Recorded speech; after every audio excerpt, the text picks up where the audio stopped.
Hello दोस्तों, जी मैं भारत के ऑनलाइन क्लासेस में आप सभी का स्वागत है। दोस्तों, हम पुनः उपस्थित हैं आप लोग सामने एक टॉपिक लेकर के, और आज का जो टॉपिक है यह है विजयनगर साम्राज्य। विजयनगर साम्राज्य सुदूर दक्षिण में स्थित था, और यह विजयनगर साम्राज्य उस समय अस्तित्व में आया जब उत्तर भारत में पूरा मुस्लिम बाहुल्य का एक छत्र राज्य स्थापित था। उस समय भारत में, उत्तर भारत में जो है दिल्ली सल्तनत चल रहा था। तो अगर देखें तो ये जो साम्राज्य है विजयनगर साम्राज्य, विजयनगर साम्राज्य का मतलब है, विजयनगर का मतलब है कि जीत का शहर। विजयनगर का मतलब है जीत का शहर, जीत का शहर। और विजयनगर जो है, थोड़ा सा मैप में देख लेते हैं विजयनगर साम्राज्य की स्थिति के बारे में। तो विजयनगर साम्राज्य जो था यह है, क्योंकि मैप के माध्यम से समझेंगे तो ज़्यादा से जल्दी क्लियर चीज़ें एकदम आसान हो जाएंगी।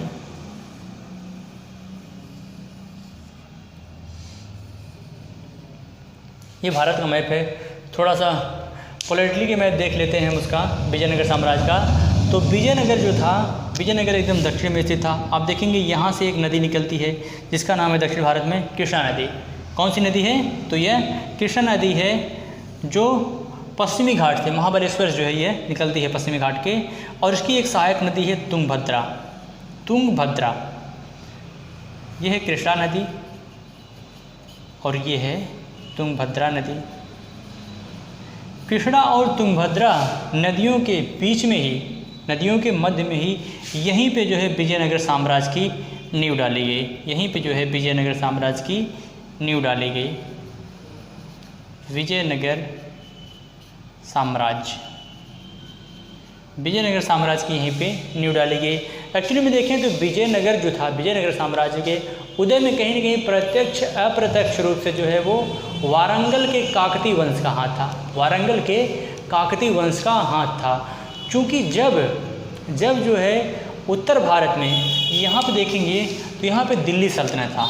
यहाँ पे जो है दिल्ली सल्तनत था, दिल्ली सल्तनत। तो जब दिल्ली सल्तनत उत्तर भारत में चल रहा था, तो दिल्ली सल्तनत के अंतर्गत देखें, जब हम यहाँ पे खिलजी वंश चल रहा था, तो खिलजी वंश का एक शासक था अलाउद्दीन खिलजी। अलाउद्दीन खिलजी जो था वह दक्षिण भारत पर अभियान करके दक्षिण भारत के काफ़ी क्षेत्रों को उसने अपने साम्राज्य में विलय कर लिया था, अपने साम्राज्य में विलय कर लिया था। लेकिन इसके बाद के शासक अयोग्य सिद्ध हुए, और उन्होंने वो जो है अपने दक्षिण भारत में अपना नियंत्रण स्थापित नहीं कर सके। फिर जब खिलजी वंश का शासन समाप्त होता है, इसके बाद जब तुगलक वंश उत्तर भारत में आता है, तो तुगलक वंश के समय में देखेंगे गयासुद्दीन तुगलक के समय में, गयासुद्दीन तुगलक के समय में उसका पुत्र जौना खां वो दक्षिण का अभियान करता है, और दक्षिण का अभियान करके वारंगल के काकतीय वंश में, वारंगल का जो काकतीय वंश था, तो काकतीय वंश को कहीं न कहीं जो है वो परास्त करता है, काकतीय वंश को परास्त कर देता है। और काकतीय वंश के अंतर्गत ही हरिहर और बुक्का दो भाई थे। ये जो है उसके अंतर्गत मंत्री थे। साथ ही साथ ये लोग भी परास्त हुए। ये परास्त होने के बाद ये कहाँ चले गए? दक्षिण की तरफ चले गए। दक्षिण में यानी कि काम्पिल है, दक्षिण में एक काम्पिली राज्य था, दक्षिण में काम्पिली राज्य था, वहाँ पर चले गए। और जब काम्पिली में चले गए तो यहाँ पे काम्पिली में चले गए तो यहाँ पे इन्होंने जो है अपनी सेवाएं देनी प्रारंभ कर दी। और जब जो है एमबीटी जब सत्ता में आता है, मोहम्मद बिन तुगलक यानी जौना खां जब सत्ता में आता है, तो वह जो है दक्षिण में काम्पिली राज्य पर भी आक्रमण करता है। और दक्षिण में काम्पिली राज्य पर जब आक्रमण करता है, तो दक्षिण में काम्पिली राज्य पे आक्रमण के साथ साथ ये हरिहर और जो बुक्का थे, ये लोग भी उसके साथ पराजित हुए। काम्पिल भी पराजित हुआ और हरिहर बुक्का भी पराजित हुए। और साथ ही साथ इनको जब ये पराजित हुए, तो मोहम्मद बिन तुगलक ने इनको गिरफ्तार करके, कैद करके जो है इनको दिल्ली लाया और जबरन जो है इन लोगों को काम्पिली में हरिहर और बुक्का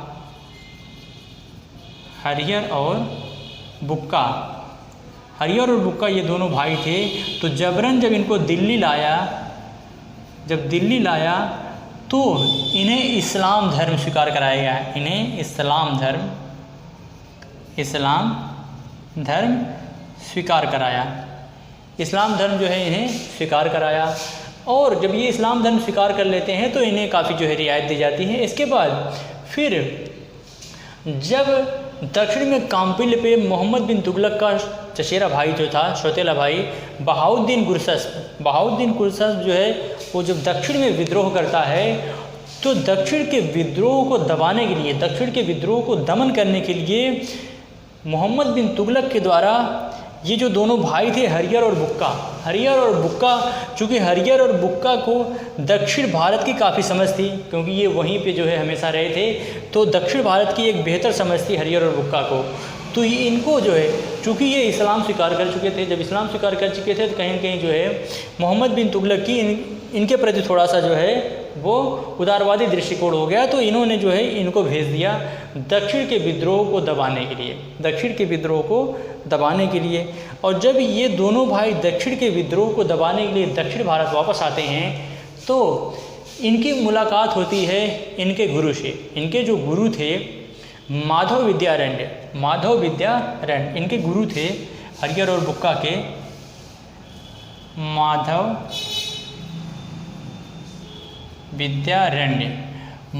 विद्यारण्य से जब इनकी मुलाकात होती है, तो माधव विद्यारण्य हरियर और बुक्का दोनों भाइयों को बहुत जो है उसको मतलब लताड़ते हैं, बहुत शर्मिंदा करती हैं कि आप लोग जो है कैसे हिंदू हैं, जो अपने ही कौम को जो है पराजित करने के लिए, अपने ही कौम का जो है वध करने के लिए आप लोग दक्षिण भारत में आए हैं, और आप लोग जो है इस्लाम स्वीकार कर लिए, लालच है आप लोगों की। इस तरह से जो है उन दोनों की ज़मीर को पुनः वो जीवित करते हैं, और इससे जो है इन दोनों भाइयों की आंखें खुल जाती हैं, और ये लोग जो है पुनः जो है हिंदू धर्म को स्वीकार कर लेते हैं, और पुनः हिंदू धर्म को स्वीकार करके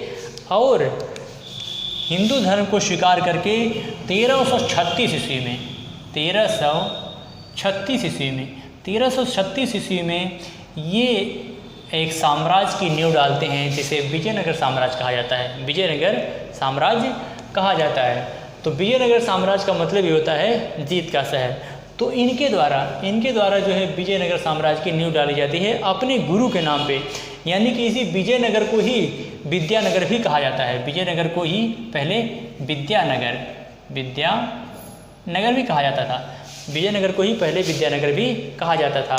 तो इनके कहने के अनुसार जो है इन्होंने अपने गुरु के नाम पे जो है एक साम्राज्य की नींव डाली, जिसे विद्यानगर अथवा विजयनगर कहा जा सकता है। तो इसके बाद अगर आप देखेंगे, क्योंकि जो विजयनगर जो था यह इन्हीं क्षेत्रों में, इन दो नदियों के क्षेत्रों में जो है ये कहीं न कहीं फला फूला, यानी कि जो इसका शुरुआती दौर था वो यही था, और धीरे धीरे विजयनगर के शासक जो थे वो एक से एक बढ़ कर के प्रतापी हुए, और उन्होंने जो है पूरा सुदूर दक्षिण तक उन्होंने अपने साम्राज्य का विस्तार किया, दक्षिण में साम्राज्य का विस्तार किया। इसके बाद यहीं पे थोड़ा सा जो है बीच में संघर्ष प्रारंभ हो जाता है। अगर आप देखेंगे तो चूँकि विजयनगर साम्राज्य 1336 ईस्वी में उदय हुआ, और 1336 ईस्वी से 10 वर्ष बाद ही जो है उत्तर मध्य भारत में लगभग, या दक्षिण भारत ही कह लीजिए, यहाँ पे महाराष्ट्र वाले बेल्ट में एक नया मुस्लिम राज्य जो है वर्चस्व में आता है, अस्तित्व में आता है, जिसका नाम था बहमनी साम्राज्य। क्योंकि बहमनी साम्राज्य जो था ये मुस्लिम साम्राज्य था, और आगे चल कर के जो है इन दोनों में टकराव हो जाता है, बहमनी और विजयनगर साम्राज्य में टकराव हो जाता है। उसका कारण ये है कि चूँकि देखिए हर शासक चाहता है कि हम अपने साम्राज्य का विस्तार करें, और अपने साम्राज्य का विस्तार करेंगे तो जाहिर सी बात है आप किसी दूसरे के साम्राज्य को अपने अधीन करेंगे, अधिग्रहण करेंगे उसके साम्राज्य पर। और चूँकि जो ये विजयनगर था यह भौगोलिक दृष्टि से ऐसी स्थिति में था, इस जगह पे स्थित था, चूँकि उत्तर में देखेंगे तो इसके अरब सागर, और दक्षिण में देखेंगे पश्चिम में देखेंगे तो अरब सागर था, और पूर्व में देखेंगे तो बंगाल की खाड़ी है। और दक्षिण में देखेंगे तो यह हिंद महासागर है, दक्षिण की तरफ यह हिंद महासागर है। अब चूंकि इन तीनों क्षेत्रों में तो सीमित है, यहाँ पे साम्राज्य का विस्तार किया नहीं जा सकता है, जितना हो सका इन्होंने पूरा साम्राज्य का विस्तार कर दिया। तो अब ये सिर्फ और सिर्फ ऊपर की तरफ ही साम्राज्य विस्तार कर सकते हैं। तो चूँकि ऊपर की तरफ जो अगर साम्राज्य विस्तार करेंगे तो ऊपर बहमनी साम्राज्य है, और जो ऊपर बहमनी साम्राज्य है तो बहमनी भी चाहेगा कि हम अपने साम्राज्य का विस्तार करें, हम अपने साम्राज्य का विस्तार करें। और एक्चुअली में साम्राज्य का विस्तार करने के सिलसिले में चूँकि बहमनी जो है यह उत्तर की तरफ साम्राज्य का विस्तार कर नहीं सकता है, क्योंकि उत्तर की तरफ मजबूत शासक दिल्ली सल्तनत था। चूँकि MBT इस समय काल जो दौर था वो मोहम्मद बिन तुगलक का था। एक्चुअली मोहम्मद बिन तुगलक का जो काल था उसके समय जो है बहुत से ढेर सारे विद्रोह होते हैं, ढेर सारे विद्रोह होते हैं। उसका कारण है कि कहीं न कहीं जो है उसकी हर नीतियाँ विफल हो जाती थी, और यहाँ से उत्तर भारत से दक्षिण भारत पर नियंत्रण करना थोड़ा सा कठिन था, जिसकी वजह से मोहम्मद बिन तुगलक ने अपनी राजधानी दिल्ली से दौलताबाद स्थानांतरित की, यानी कि वह दिल्ली से राजधानी दौलताबाद यानी कि देवगिरी महाराष्ट्र वाले बेल्ट में वो यहाँ पे राजधानी परिवर्तित करके लाया था। लेकिन जो है उसकी ये नीति भी सफल नहीं हुई, और अंततः जो है इसको राजधानी फिर से परिवर्तित करके दिल्ली ले जाना पड़ा।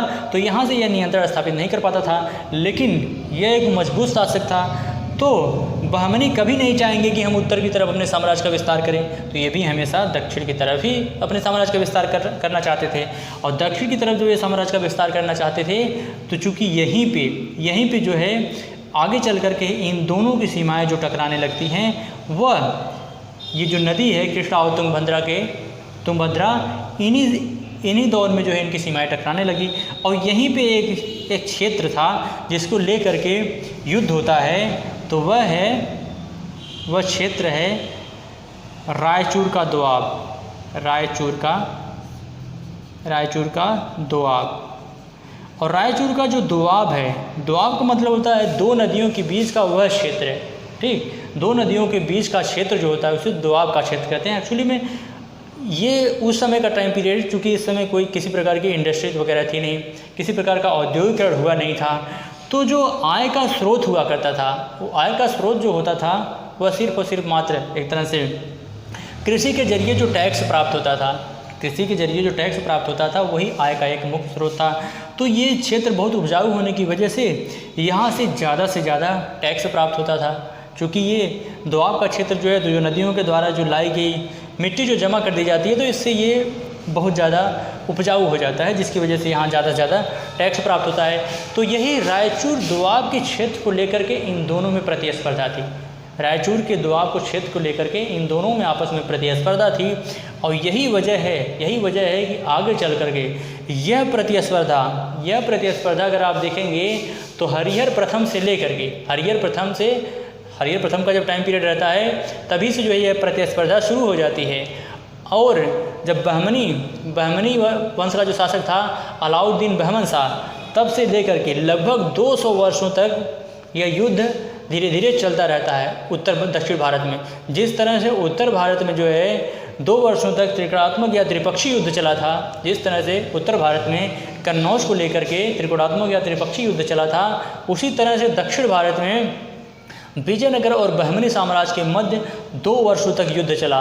एट लास्ट में जो है 1565 ईस्वी में एक युद्ध होता है, निर्णायक युद्ध होता है, जिसे राक्षसतंगड़ी का युद्ध कहते हैं, या तो तालीकोटा का युद्ध कहते हैं, या उसी को बन्नी हट्टी का युद्ध भी कहा जाता है।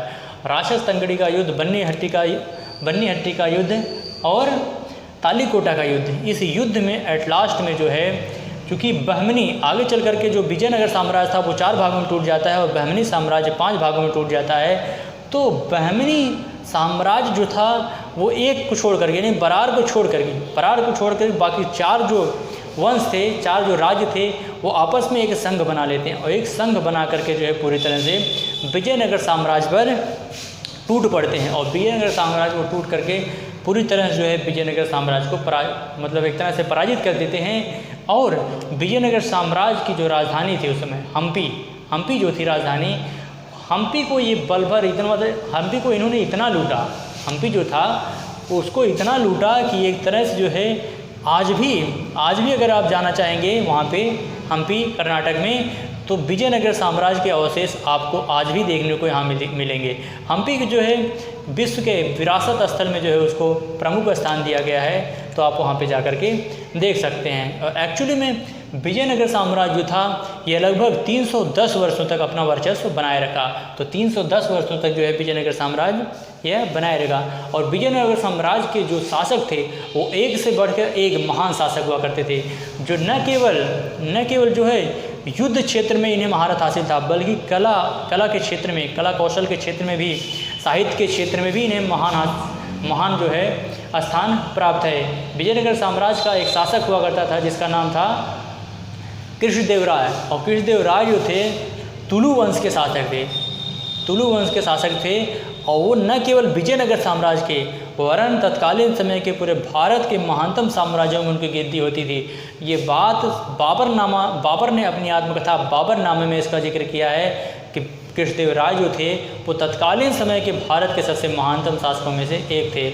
और कृष्णदेवराय जो थे उनके दरबार में जो है वो 8 कवियों की एक सभा होती थी जिसे अष्टदिग्गज कहा जाता था। जो 8 कवि होते थे वो अपने अपने क्षेत्र के विशेषज्ञ होते थे।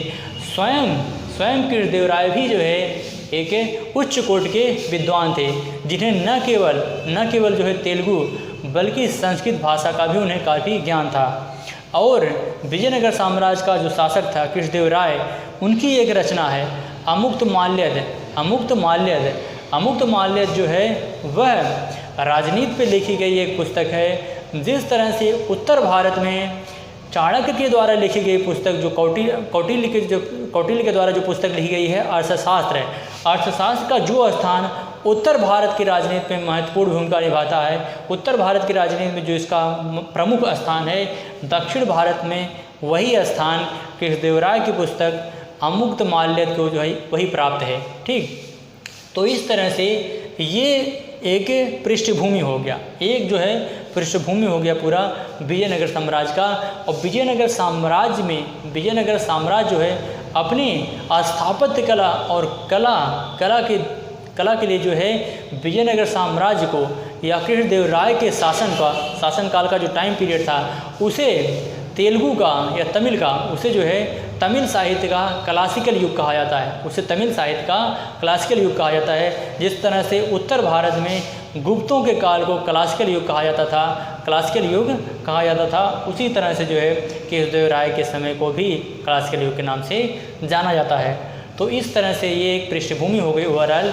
अब हम एक एक शासकों को पहले देख लेते हैं, एक एक वंश के बारे में, कौन कौन से वंश थे विजयनगर साम्राज्य के अंतर्गत। और विजयनगर साम्राज्य में कुल 4 राजधानियाँ बनी। समय के साथ साथ विजयनगर साम्राज्य में कुल 4 राजधानी बनी। क्योंकि विजयनगर साम्राज्य टॉपिक जो है वो थोड़ा सा काफ़ी लंबा टॉपिक है, तो इसको हम अध्ययन की शुद्धि उद्देश्य से पूरे विजयनगर साम्राज्य को 2 भागों में डिवाइड करके अध्ययन करेंगे। और यहाँ पे सारा का सारा जो है कन्फ्यूजन क्लियर हो जाएगा, क्योंकि ये ऐसा टॉपिक है जल्दी ये पढ़ाया नहीं जाता है, ये कहीं भी जो है जल्दी पढ़ाया नहीं जाता है, लेकिन आज हम पूरा डिटेल से चर्चा करेंगे। तो विजयनगर साम्राज्य अस्तित्व में कब आया? यह 1336 में अस्तित्व में आया। और आगे चल करके यह 4 भागों में टूट जाता है। चूँकि हरियर और बुक्का जो थे आगे चल करके इन्होंने विजयनगर साम्राज्य के अंतर्गत ही एक संगम वंश की नींव डाली। चूँकि संगम जो थे वो इस हरियर और बुक्का के पिता थे। हरियर और बुक्का के पिता कौन थे? तो हरियर और बुक्का के पिता संगम थे। तो अपने पिता के नाम पे इन्होंने जो है एक संगम वंश की नींव डाली। तो सबसे पहला वंश जो है वो संगम वंश है। पहला वंश कौन सा है? तो यह संगम वंश है। संगम वंश। और संगम वंश जो है यह 1336 से लेकर के 1485 ईस्वी तक चला। संगम वंश जो है यह 1336 से लेकर के 1485 ईस्वी तक चला। यानी कि यह सर्वाधिक जो है लंबे समय तक संगम वंश चला, लगभग 150 वर्षों तक। 150 वर्षों तक जो है यह अपना वर्चस्व बनाए रखा। तो विजयनगर साम्राज्य के अंतर्गत संगम वंश जो है वो सबसे लंबे समय तक यानी कि 150 वर्षों तक यह अपना वर्चस्व बनाए रखा। इसके बाद है संगम वंश के बाद है सालू वंश। सालू सालू वंश जो था, यह सालू वंश अस्तित्व में आता है। यह लगभग सबसे कम समय तक शासन किसने किया, तो सालू वंश के द्वारा किया गया। और सालू वंश जो है वह 1485 से लेकर के 1485 से लेकर से 1505 ईस्वी तक 1505 ईस्वी तक, यानी कि लगभग 20-21 वर्षों तक शासन किया। लगभग 21 वर्षों तक शासन जो किया गया वो किसके द्वारा किया गया, तो सालू वंश के द्वारा, संगम वंश, सालू वंश। इसके बाद जो अगला वंश है वह है तुलु वंश, यानी कि सबसे अत्यधिक 150 वर्षों तक संगम वंश के द्वारा शासन किया गया और सालू वंश के द्वारा 21 वर्षों तक। सबसे न्यूनतम, यह सबसे अधिकतम है, अधिकतम, और ये जो है यह है न्यूनतम, ये जो है सबसे न्यूनतम। इसके बाद है तुलु वंश। तुलु वंश जो है यह लगभग 60 वर्षों तक शासन करता है, यानी कि अगर हम देखेंगे तो 1505 से लेकर के 1565 तक जो है यह तुलु वंश शासन करता है। 1565 तक तुलु वंश के द्वारा शासन किया जाता है और लगभग यह 60 वर्षों तक शासन करता है। 60 वर्षों तक जो है शासन किसके द्वारा किया जाता है, तो तुलु वंश के द्वारा। सालू वंश का जो संस्थापक था,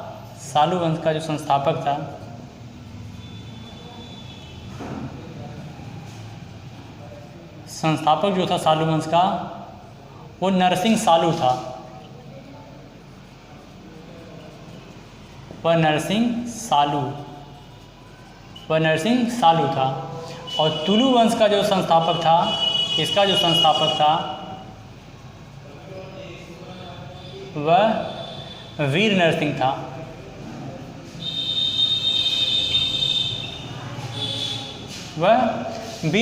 था। इसके बाद जो चौथा और अंतिम वंश था वह है अरवीडू वंश। और अरवीडू वंश की स्थापना जो किया जाता है वह तिरुमल के द्वारा किया जाता है। अरवीडू वंश की जो स्थापना किया जाता है वो किसके द्वारा किया जाता है, तो वह तिरुमल के द्वारा स्थापना किया जाता है अरवीडू वंश। और तिरुमल वंश ये जो था ये लगभग देखेंगे तो 1565 और कहीं दिया है 1570, कहीं 1570 दिया है। यहाँ से लेकर के यह 1652 लगभग जो है 70 वर्षों तक जो है ये अपना वर्चस्व बनाए रखता है। तो विजयनगर साम्राज्य के अंतर्गत ये कुल 4 वंश शासन करते हैं, संगम वंश, सालू वंश, तुलु वंश और अरवीडू वंश। संगम वंश, सालू वंश, तुलु वंश और अरवीडू वंश। और विजयनगर साम्राज्य के अंतर्गत कुल 4 राजधानियाँ थीं। इसके अंतर्गत कुल 4 राजधानियाँ थीं। 4 राजधानियाँ थीं, जिसमें अगर आप देखेंगे तो पहली जो राजधानी थी वो अनेगुंडी थी। पहली राजधानी कौन थी, अनेगुंडी। पहली राजधानी अनेगुंडी थी। इसके बाद दूसरी राजधानी जो है वो विजयनगर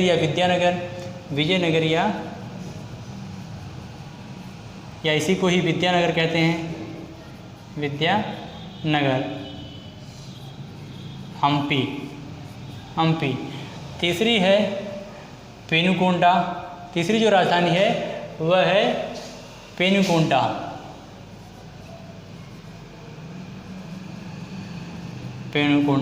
और चौथी जो राजधानी है वह है चंद्रगिरी।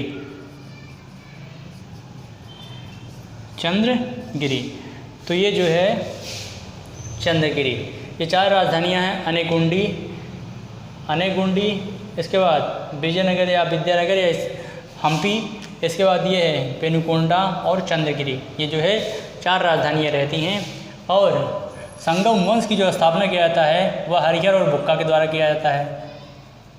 हरिहर और बुक्का, एक्चुअली में हरिहर और बुक्का जो थे ये गोपाल कुल के थे। ये किस कुल के थे, तो ये गोपाल कुल के थे, गोपाल कुल के थे। और यदुवंशी या यादव वंश से संबंधित थे, यदुवंशी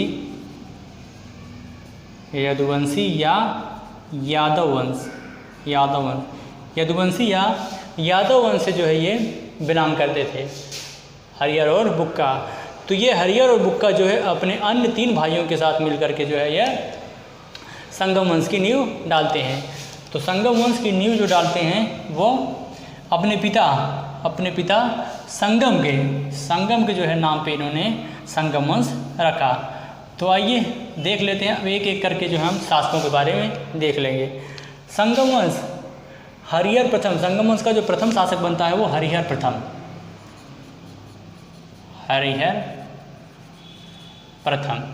हरिहर प्रथम का जो टाइम पीरियड है वो 1336 से लेकर के 1356 है। 1336 से लेकर के 1356 से 1356 तक जो टाइम पीरियड है वो हरिहर प्रथम का है। और यह जो है संगम वंश का प्रथम शासक था, यह प्रथम शासक था संगम वंश का, प्रथम शासक था संगम वंश का, यह प्रथम शासक था संगम वंश का। और इसने अपनी राजधानी जो बनाई हुई थी वो अनेगोंडी को बनाई हुई थी, वह अनेगोंडी, इसने अपनी राजधानी किसको बनाई हुई थी? अनेगोंडी को इसने राजधानी बनाई हुई थी। इसके बाद इसने वारंगल और होयसल, इसने वारंगल और होयसल को जीत करके विजयनगर साम्राज्य में मिला लिया, विजयनगर में मिला लिया।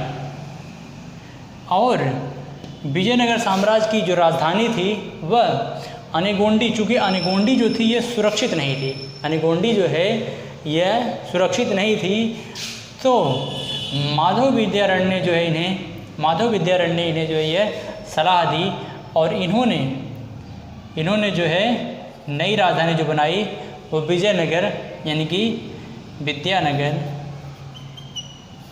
या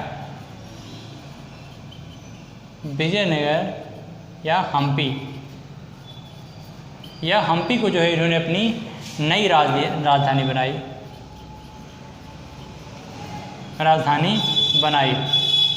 तो यह राजधानी जो है वह सुरक्षित था, विजयनगर या विद्यानगर राजधानी जो है ये सुरक्षित था। तो यह राजधानी किसके परामर्श से बनाई गई? पेनुकोंडा से, अनेगोंडी से जो है यह राजधानी विद्यानगर या विजयनगर जो है किसके परामर्श से या किसके सलाह से बनाई गई? तो यह माधव विद्यारण्य के सहयोग से या परामर्श से जो है यह राजधानी बनाया गया।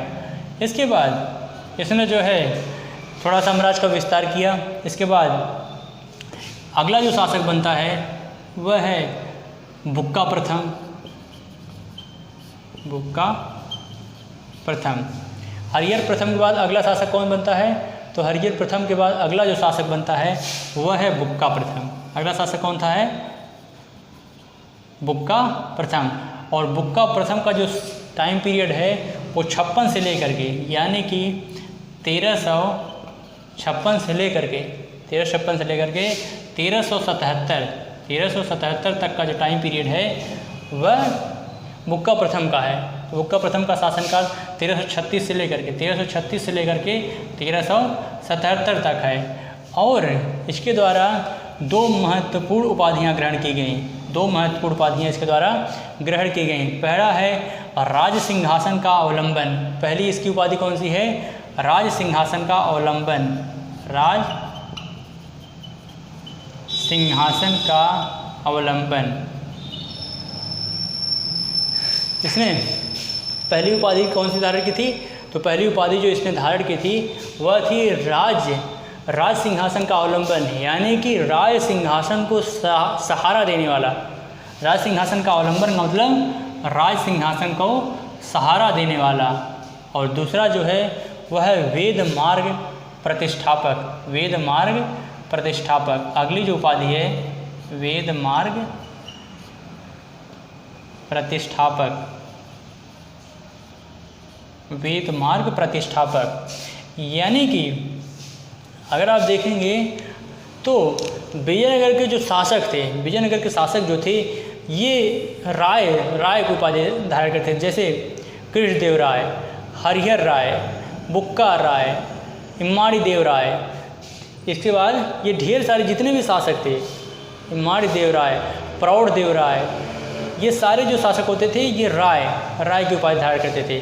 तो इन्होंने जो है दक्षिण भारत में वैदिक धर्म का जो प्रचार प्रसार करने की जिम्मेदारी थी तो वो जो है विजयनगर के शासकों ने अपने ऊपर ले रखा था। इन्होंने जो है हिंदू धर्म को एक तरह से एक बार फिर से जो है पुनरुत्थान करने का प्रयास किया और हिंदू धर्म का जो पुनरुत्थान की जो जिम्मेदारी थी, जो दायित्व था, इन्होंने अपने कंधे पर विजयनगर शासकों के द्वारा लिया गया और इन्होंने जो है वेद मार्ग प्रतिष्ठापक यानी कि वेद के मार्ग को पुनः जो है प्रतिस्थापित करने के लिए इन्होंने जो है कौन सी राजधानी ली, तो इनके द्वारा वेद मार्ग प्रतिष्ठापक की राजधानी की जो है उपाधि ग्रहण की जाती है। और इसने जो है एक तरह से अंतर्राष्ट्रीय स्तर पर संबंध बनाने के लिए इसने अपना एक दल चीन भेजा। इसने अपना एक दल चीन भेजा। एक दल जो है इसने अपना चीन भेजा। तो कहीं न कहीं जो है अंतर्राष्ट्रीय स्तर पर अपना व्यापारिक स्तर बढ़ाने के लिए तो इन्होंने जो है अपना एक दल चीन भेजा। और अगला जो है इसने अपने समय में बुक्का प्रथम ने अपने पुत्र कुमार कंबन को जो है मदुरा विजय करने के लिए इसने भेजा। अपने पुत्र कुमार कंबन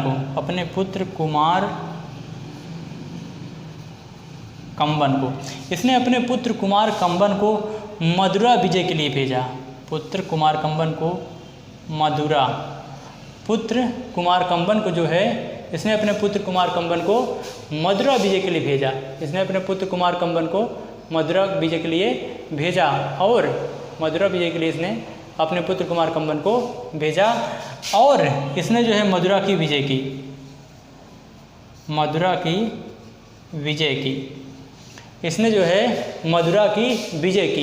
और इस मदुरा विजय जो है यह कुमार कंबन की पत्नी थी गंगा देवी। कुमार कंबन की पत्नी कौन थी, तो इनकी पत्नी थी एक गंगा देवी।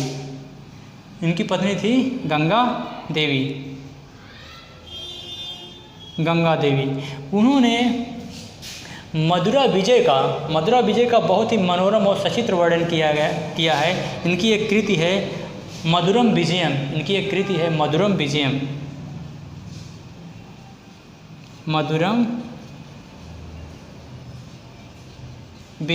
इनकी एक कृति है मधुरम विजयम में जो है इन्होंने एक बहुत बेहतरीन जो है वर्णन किया गया है। तो आगे चल करके इन्होंने अपने पुत्र कुमार कंबन को मदुरा का नवनियुक्त जो है गवर्नर नियुक्त कर देता है। तो आगे चल करके मदुरा का गवर्नर प्रशासक जो है किसे नियुक्त किया जाता है, तो बुक्का प्रथम के द्वारा अपने पुत्र कुमार कंबन को वहाँ का प्रशासक नियुक्त कर दिया। इसके बाद आप लोग यह नोट करते चलिए। तो इस तरह से हमने देखा कि हरिहर प्रथम के बारे में देख लिया और बुक्का प्रथम के बारे में देख लिया। तो संगम वंश के अंतर्गत कुल लगभग 10 शासक हैं। कुल 10 शासक हैं, लेकिन उसमें कुछ अयोग्य शासक हैं, तो सबके बारे में नहीं पढ़ना है, लेकिन जो इम्पोर्टेंट महत्वपूर्ण शासक हैं उनके बारे में पढ़ना आवश्यक है।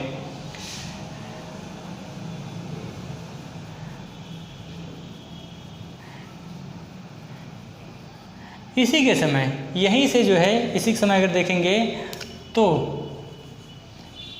बुक्का प्रथम के समय ही विजयनगर और बहमनी के मध्य संघर्ष प्रारंभ हो जाता है।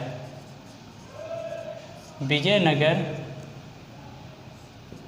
और बहमनी के मध्य संघर्ष प्रारंभ हो जाता है। रायचूर दोआब को लेकर के। रायचूर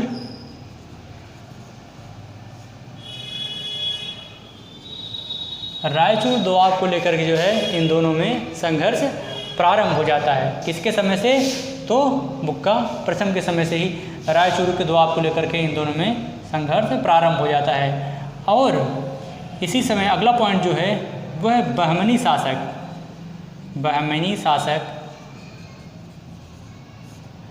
मोहम्मद शाह प्रथम को, बहमनी शासक मोहम्मद शाह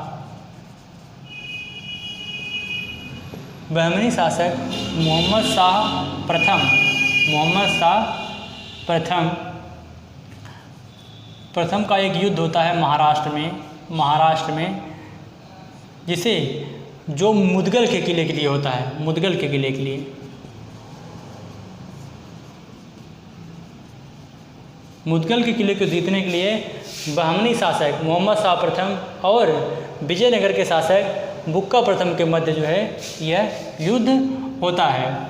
इसके बाद है अगला पॉइंट 1368 में अदोनी का युद्ध होता है। अदोनी का युद्ध 1368 में जो है 1368 में अदोनी का युद्ध होता है। और यह अदोनी का युद्ध जो था यह भारत में होने वाला यह युद्ध जो था दोनों विजयनगर और बहमनी के शासक, विजयनगर प्लस बहमनी के शासक, विजयनगर और बहमनी के शासक दोनों जो है एक दूसरे के विरुद्ध पहली बार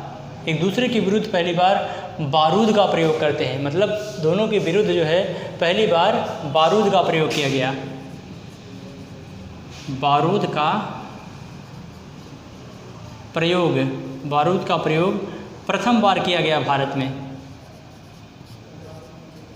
प्रथम बार भारत में जो है किया गया। प्रथम बार जो है बारूद का प्रयोग वह किसके विरुद्ध किया गया? तो बहमनी और विजयनगर साम्राज्य के जो शासक थे दोनों एक दूसरे के विरुद्ध प्रथम बार यहाँ पे करते हैं बारूद का प्रयोग। बहमनी शासक जो था वो मोहम्मद शाह प्रथम था और जो विजयनगर साम्राज्य का शासक था वो बुक्का प्रथम था। इसके बाद है अगला शासक जो है वह है हरिहर द्वितीय। अगला शासक कौन सा है? हरिहर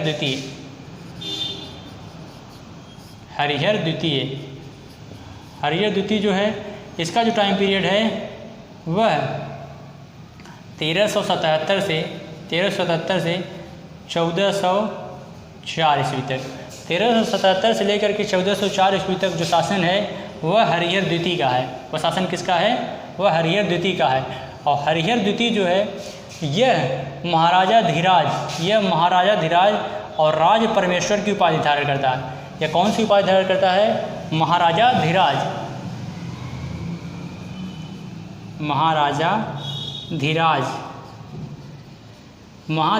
धीराज और राज परमेश्वर, महाराजा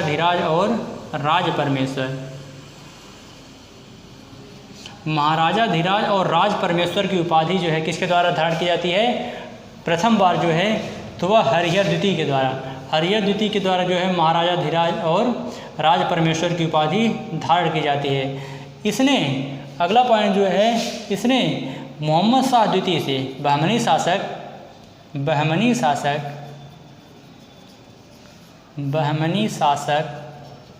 मोहम्मद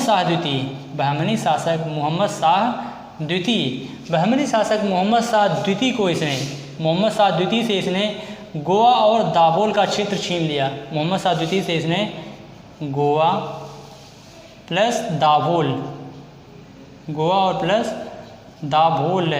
दाभोल का क्षेत्र जो है इससे छीन लिया। गोवा और दाभोल का क्षेत्र जो है इसने हरिहर द्वितीय ने बहमनी शासक मोहम्मद शाह द्वितीय से इसने गोवा और दाभोल का क्षेत्र छीन लिया। और इसका जो मंत्री था वह विद्यारण्य जो संत थे, विद्यारण्य का भाई था एक सायणाचार्य। विद्यारण्य के जो माधव विद्यारण्य के जो भाई थे सायणाचार्य जो थे वह हरिहर द्वितीय के प्रधानमंत्री थे। माधव विद्यारण्य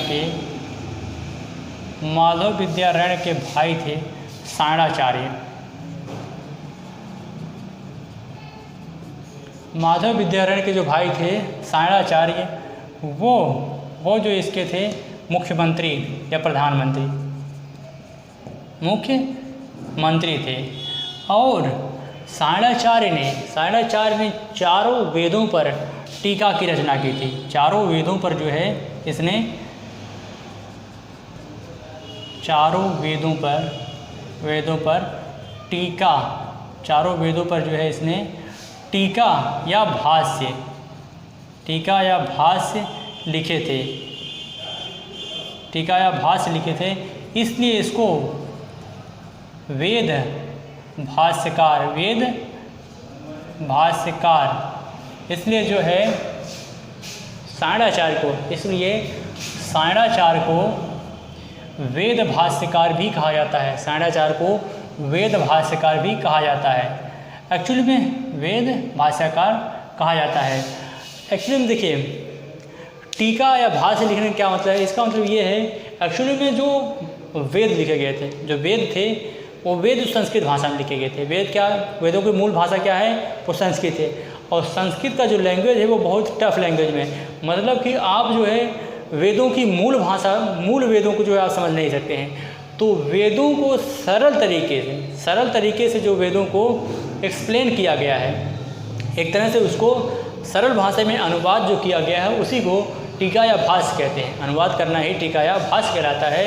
तो चारों वेदों पर टीका या भाष्य किसके द्वारा लिखा गया है, तो सायणाचार्य के द्वारा लिखा गया है। और सायणाचार्य जो थे वो माधव विद्यारण्य के भाई थे। और सायणाचार्य को जो है वह विजयनगर के शासक जो है हरिहर द्वितीय को इसका मुख्यमंत्री नियुक्त किया गया। और इसको जो है वेद भाष्यकार भी कहा जाता है। इसके बाद अगला जो शासक है वह है विरूपाक्ष प्रथम। अगला शासक कौन था है, विरूपाक्ष प्रथम। और विरूपाक्ष प्रथम का जो टाइम पीरियड था वह लगभग 1404 से लेकर के 1405 तक, लगभग 1 वर्ष तक का इसका समय रहता है। बहुत ज़्यादा इसकी भूमिका नहीं होती है, बहुत ज़्यादा इम्पोर्टेंस इसमें कुछ नहीं है। तो यह विरूपाक्ष का जो मतलब होता है वह भगवान शिव होता है। विरूपाक्ष का मतलब जो होता है वह भगवान शिव होता है। विरूपाक्ष का जो मतलब होता है वह भगवान शिव होता है। इसके बाद है अगला शासक जो है वह है बुक्का प्रथम। विरूपाक्ष के बाद अगला शासक कौन सा है, तो अगला शासक है बुक्का प्रथम। चूँकि विरूपाक्ष का जो है टाइम पीरियड 1 वर्ष का ही था, तो 1 वर्ष के बाद अगला जो शासक बना संगम वंश का वह बुक्का प्रथम बना। और बुक्का प्रथम जो था इसका टाइम पीरियड 1405 से लेकर के 1406, यानी कि बुक्का और विरूपाक्ष इन दोनों का जो टाइम पीरियड था वो सिर्फ एक वर्ष ही था। एक वर्ष का टाइम पीरियड था बुक्का और विरूपाक्ष का। बुक्का जो था इसे विरूपाक्ष का मतलब होता है भगवान शिव। तो बुक्का प्रथम के बारे में कोई खास जो है इसके बारे में इम्पोर्टेंस पॉइंट नहीं है। तो हम अगला शासक देख लेते हैं, देवराय प्रथम। अगला शासक कौन सा है, तो अगला शासक है देवराय प्रथम। अगला शासक है देवराय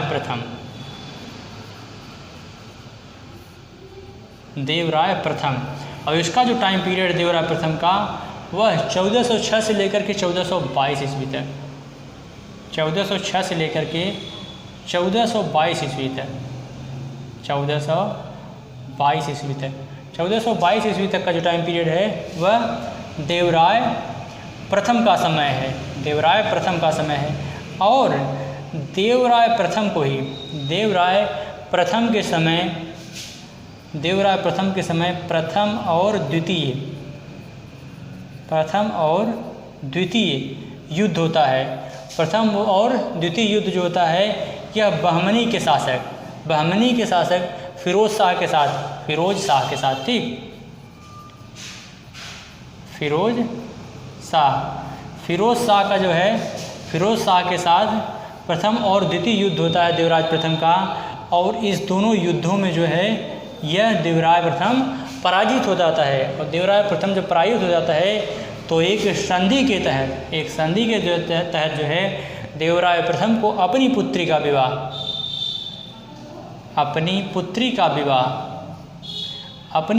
विवाह जो है वो बहमनी के शासक के साथ करना पड़ता है। इसके बाद बहमनी का शासक जो था फिरोज शाह बहमन के साथ जो है प्रथम और द्वितीय युद्ध में जब देवराय प्रथम पराजित हो जाता है तो देवराय प्रथम को अपनी पुत्री का विवाह जो है उसके साथ करना पड़ता है। फिर इसके बाद कालांतर में फिर जो है इसने यह हार नहीं मानी और इसने जो है अपनी सेना को मजबूत किया। अपनी सेना को मजबूत करने के उपरांत यह क्या होता है कि यह वारंगल की सहायता से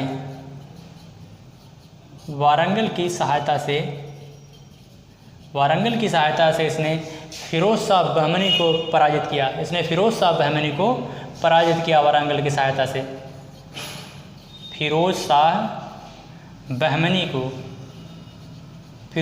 बहमनी को जो है इसने पराजित किया और ये युद्ध जो है उसे सोनार की बेटी के युद्ध के नाम से भी जाना जाता है। इस युद्ध को सोनार की बेटी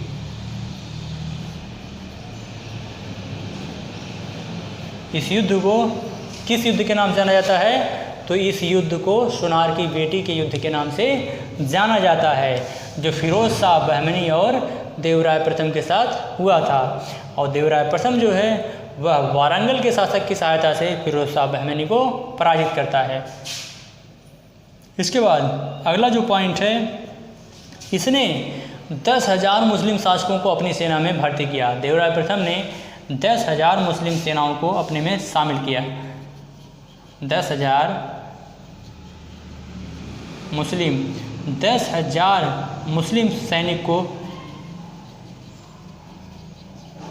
को शामिल किया। यानी कि इसने अपनी सेना को मजबूत करने के लिए इसने अपनी सेना में जो है, यह प्रथम ऐसा शासक था जिसने अपनी सेना में मुसलमानों के लिए जो है द्वार खोल दिया। सैनिक में सहायता के लिए इसने मुसलमानों के लिए भी द्वार खोल दिया और लगभग 10,000 मुसलमानों को भर्ती किया अपनी सेवा में और अपनी सेना को मजबूत किया। और इसने अरब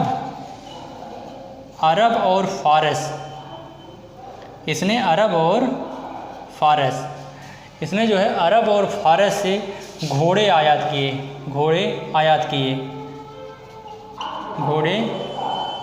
किए और अपनी सेना में ज़्यादा से ज़्यादा अश्वरोहियों को भर्ती किया।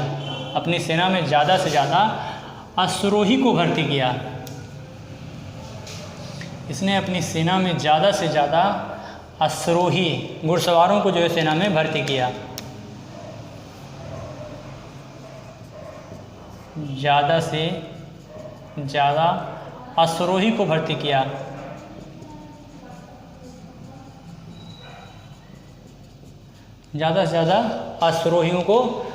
किया। इसके बाद अगला जो पॉइंट है, इसने अपनी सेना में जो है तुर्की तीरंदाजों को भर्ती किया। इसने अपनी सेना में तुर्की तीरंदाजों को भर्ती किया।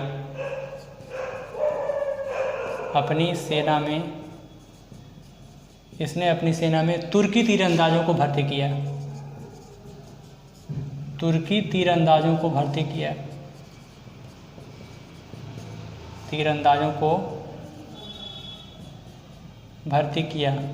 इसने अपनी सेना में तुर्की तीरंदाजों को भर्ती किया। अगला है, इसके समय एक विदेशी यात्री आया था, इटली का एक विदेशी यात्री निकोलो कोंटी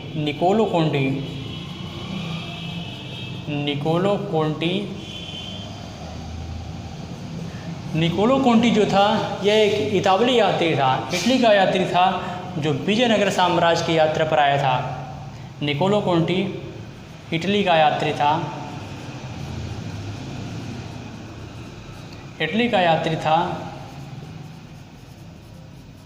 जो विजयनगर की यात्रा पर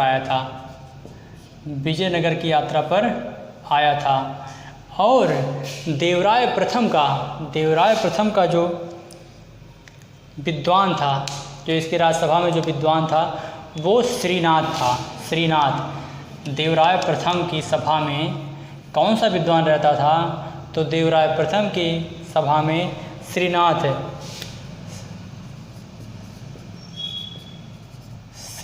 विद्वान जो है वह देवराय की सभा को सुशोभित करते थे। इनकी रचना का जो नाम है वो हरिविलास, इनकी रचना का नाम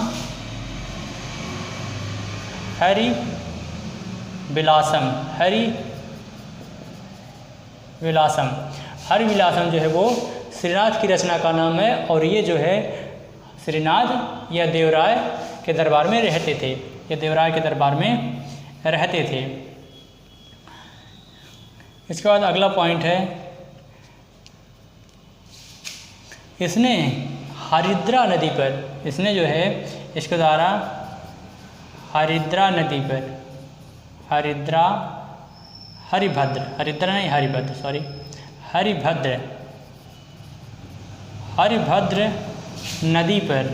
हरिभद्र नदी पर इसने जो है हरिद्रा नामक एक बांध बनवाया था। हरिभद्र नदी पर हरिद्रा नामक बांध बनवाया गया था। हरिभद्र नदी पर जो है इसने एक हरिद्रा नामक बांध बनाया था। तो हरिद्रा नामक बांध किसके द्वारा बनवाया गया था? तो हरिद्रा नामक बांध जो है वो देवराय प्रथम के द्वारा बनवाया गया था। सिंचाई को प्रोत्साहन देने के लिए जो है इसने हरिद्रा नामक बांध बनवाया हरिभद्र नामक नदी पर। इसका बाद अगला शासक जो है वह है रामचंद्र राय। अगला शासक कौन सा है?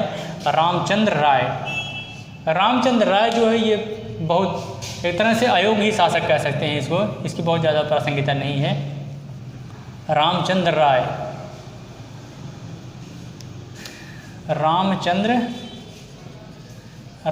राय जो है एक तरह से विजयनगर साम्राज्य का या संगम वंश का जो है ये एक अयोग्य शासक था, जो लगभग जो है 1424 से लेकर के जो लगभग ये एक अयोग्य शासक था। इसके बारे में बहुत ज़्यादा कुछ नहीं जानना है। इसके बाद है अगला जो शासक है वह है वीर विजय बुक्का। वह कौन सा है? वीर विजय बुक्का।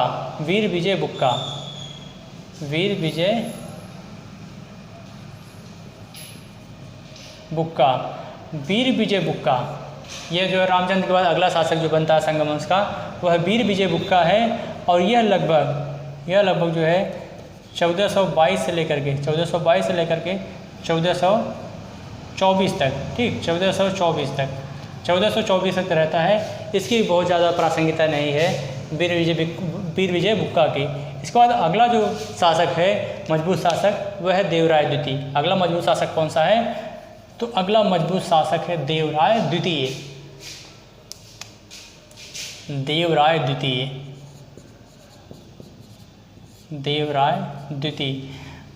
द्वितीय का जो टाइम पीरियड है वह है 1424 से लेकर के 1446 तक। 1424 से लेकर के 1446 तक का जो टाइम पीरियड है वह देवराय द्वितीय का है। और देवराय द्वितीय के द्वारा जो है गजबेटकर और इम्माड़ी देवराय की उपाधि धारण की जाती है। गजबेटकर का मतलब है कि हाथियों का शिकारी। गजबेटकर ये क्वेश्चन कई बार पूछा गया है। तो गजबेटकर के द्वारा कौन सी उपाधि धारण किया गया था? गजबेटकर की उपाधि किसने धारण की थी? तो गजबेटकर की उपाधि देवराय द्वितीय धारण किया था। और गजबेटकर का मतलब होता है हाथियों का शिकारी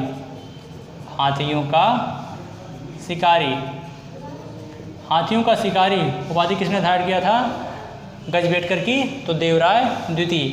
और अगली जो इसकी उपाधि है वह है इम्मादी देवराय। अगली जो उपाधि इसने धारण की थी वह है इम्मादी देवराय।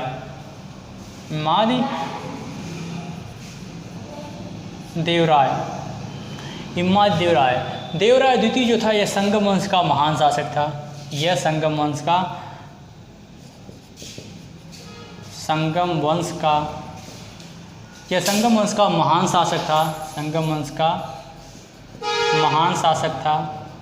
महान शासक था जिसने अनेक क्षेत्रों पर विजय प्राप्त की। महान शासक था जिसने अनेक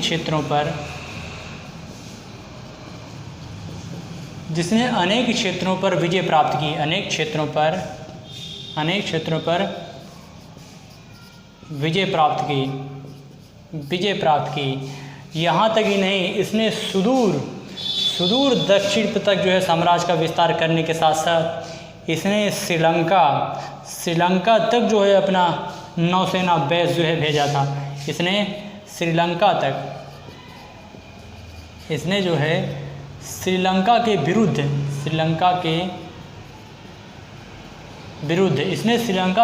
जो है नौसैनिक, श्रीलंका के विरुद्ध जो है इसने नौसेना अभियान भेजा था। नौसेना अभियान जो है इसने श्रीलंका के विरुद्ध किया था और यहाँ तक कि दक्षिण पूर्व एशिया तक भी इसने जो है अपना अभियान भेजा था। श्रीलंका के साथ साथ दक्षिण पूर्व एशियाओं में भी जो है इसका साम्राज्य था। तो आप इस बात से अंदाज़ा लगा सकते हैं कि यह कितना महान शासक रहा होगा और एक तरह से साम्राज्यवादी शासक रहा होगा, जिसने श्रीलंका तक जो है अपना नौसैनिक अभियान किया। इसके बाद अगला पॉइंट है इसने अपने समय में जो है इसने मुसलमानों को सेना में भर्ती करने की जो नीति थी उसको जारी रखा। मुसलमानों को सेना में भर्ती रखने की नीति जारी रखा।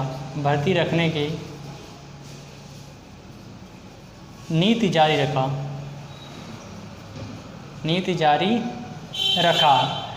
इसके समय में फारस का एक यात्री आया हुआ था।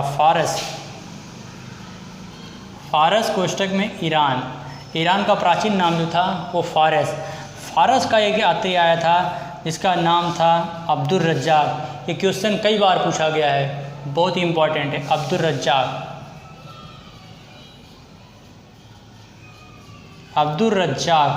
रज्जाक जो था यह फारस का एक यात्री था जो इसके समय में आया हुआ था। इसके समय में देवराय द्वितीय के समय में कौन सा फारस का जो विदेशी यात्री था वो कौन था?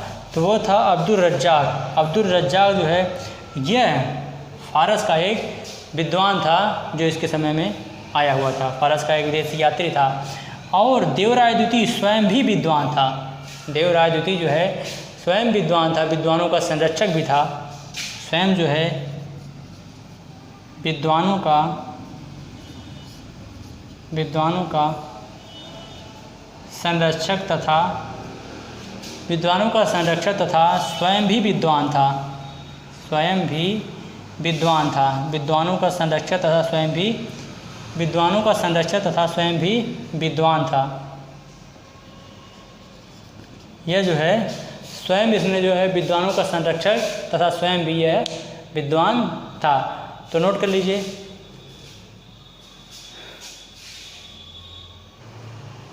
इसके बाद अगला जो शासक बनता है वो मल्लिकार्जुन बनता है। अगला शासक कौन बनता है? मल्लिकार्जुन।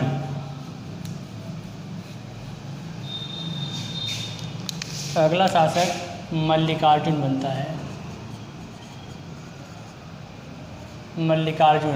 और मल्लिकार्जुन का जो टाइम पीरियड है वह 1446 से लेकर के 63 तक, 1446 से लेकर के 1463 तक का जो टाइम पीरियड है वह मल्लिकार्जुन का है। और इसके द्वारा कई महत्वपूर्ण उपाधियाँ ग्रहण की जाती हैं, जैसे इम्मादी देवराय,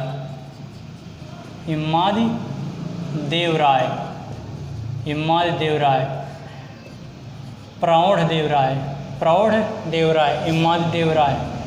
इसके बाद प्रौढ़ देवराय,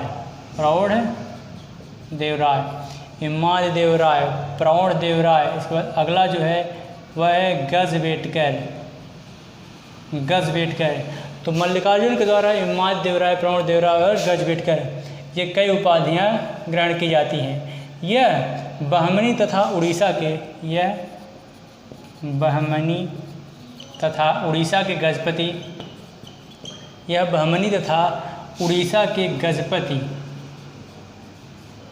गजपति के आक्रमण को विफल किया। यानी कि मल्लिकार्जुन के समय गजपति उड़ीसा का शासक जो था गजपति और बहमनी का जो आक्रमण होता है इसने जो है इन दोनों के आक्रमण को विफल कर दिया। इसके समय में गजपतियों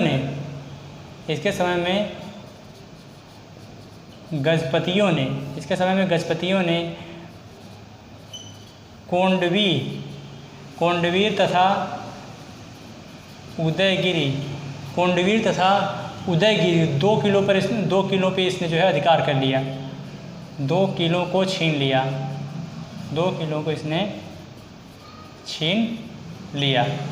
इसके बाद अगला जो शासक होता है वह है विरूपाक्ष। अगला शासक कौन है? तो अगला शासक है विरूपाक्ष।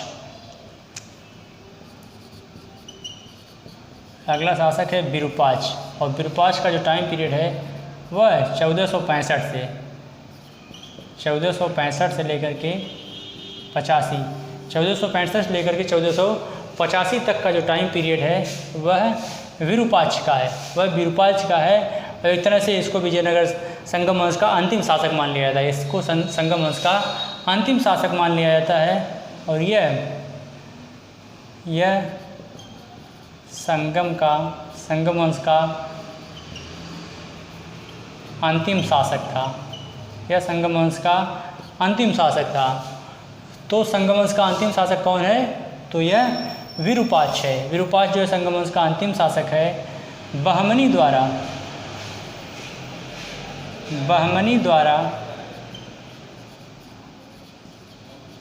विजयनगर की जो प्रथम पराजय होती है वो विरूपाक्ष के समय ही होती है। विरूपाक्ष के समय ही बहमनी द्वारा जो इसकी प्रथम पराजय होती है। और इसमें बहमनी का जो वजीर था, प्रधानमंत्री जो था, बहमनी का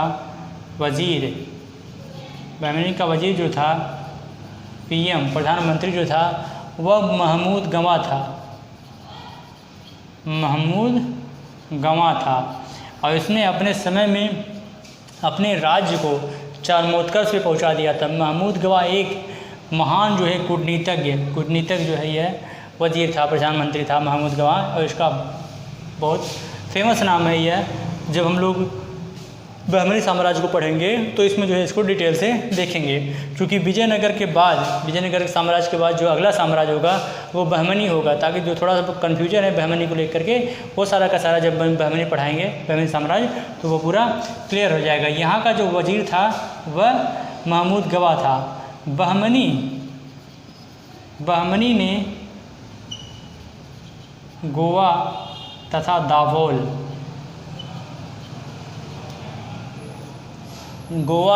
तथा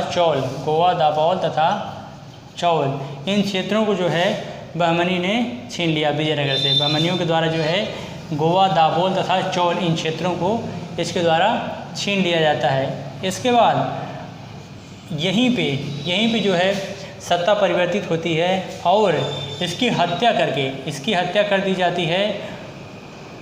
इसकी हत्या करके एक नए वंश की नींव डाली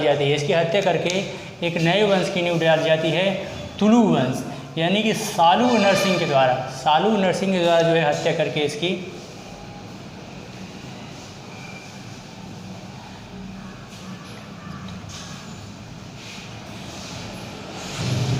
तुलु वंश,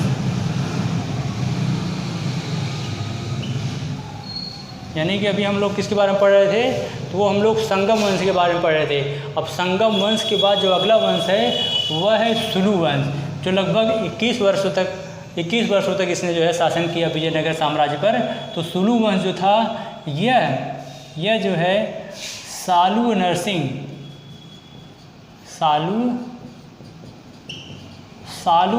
के द्वारा जो है सुलु वंश की स्थापना की जाती है। और यह इसलिए इसको प्रथम बलापहार कहा जाता है। सालू नरसिंह के द्वारा जो है प्रथम बार जो है सत्ता हस्तांतरित करके वह सुलु वंश की स्थापना किया जाता है, तो इसे प्रथम बलापहार कहा जाता है। प्रथम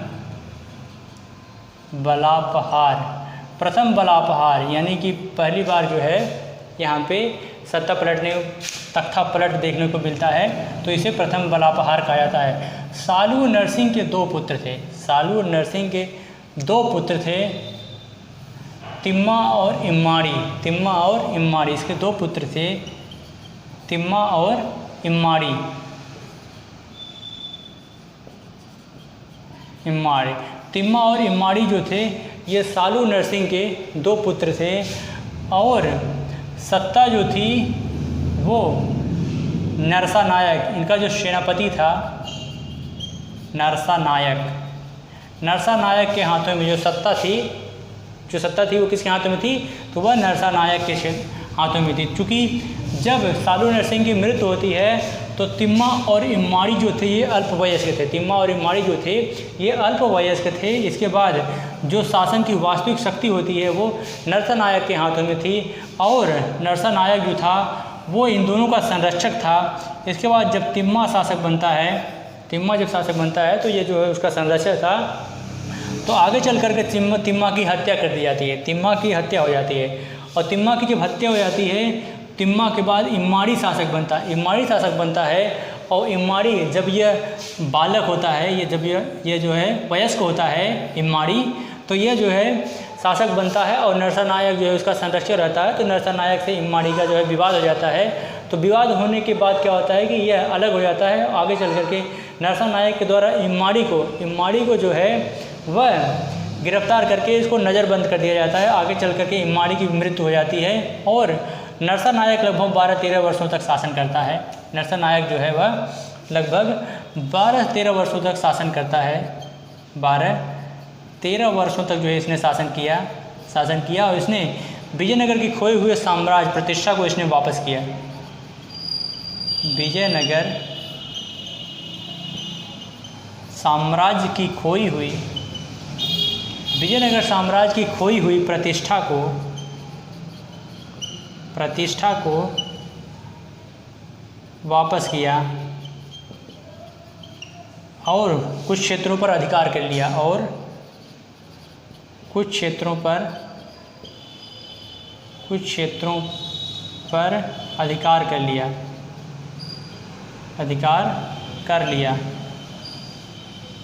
इसके बाद इसने 1498 ईस्वी में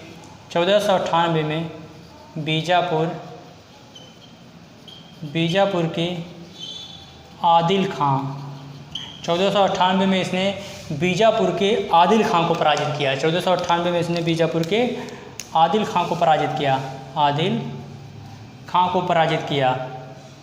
बीजापुर के आदिल खां को इसने 1498 में पराजित किया, और चोल, चेर और पांड्य इन क्षेत्रों पर भी विजयनगर साम्राज्य की प्रभुसत्ता स्थापित की। प्रभुसत्ता जो है स्वीकार करवाई। इसके बाद जो अब यहीं पे जो है फिर द्वितीय बलापहार आपको देखने को मिलेगा, और सुलू वंश के बाद तुलु वंश आता है। तुलु वंश जो आता है तो यहाँ पे सुलू वंश का जो संस्थापक है सालू नरसिंह है। तुलु वंश का जो शासक होगा अगला वंश जो होगा वह तुलु वंश होगा, और तुलु वंश का जो संस्थापक है तो वह वीर सालू होगा। ठीक, वीर सालू होगा या वीर नरसिंह। सालू नरसिंह है तो वह वीर नरसिंह होगा। वह कौन होगा? वह वीर नरसिंह होगा। अगला जो संस्थापक होगा इसका तुलु वंश का, और इसको जो है द्वितीय बलापहार कहा जाता है। तो चूँकि वीडियो लंबा हो रहा है इस वजह से हम आज आपको जो है यहीं तक इस टॉपिक पे कवर करेंगे। इसके बाद जो अगला टॉपिक होगा वह, चूँकि आज हमने जो देखा वो संगम वंश और सुलू वंश देखा। हमने संगम वंश और सुलू वंश देखा। 2 वंश और बचे हैं संगम विजयनगर साम्राज्य के अंदर, तुलु वंश और आरबीडू वंश। तो तुलु वंश और आरबीडू वंश को हम नेक्स्ट वीडियो में कवर करेंगे। क्योंकि वीडियो लंबा हो रहा है इसलिए जो है हम अपने शब्दों को यहीं पे रोकते हैं। इसी के साथ हमें इजाज़त दीजिए। जय भारत, जय हिंद।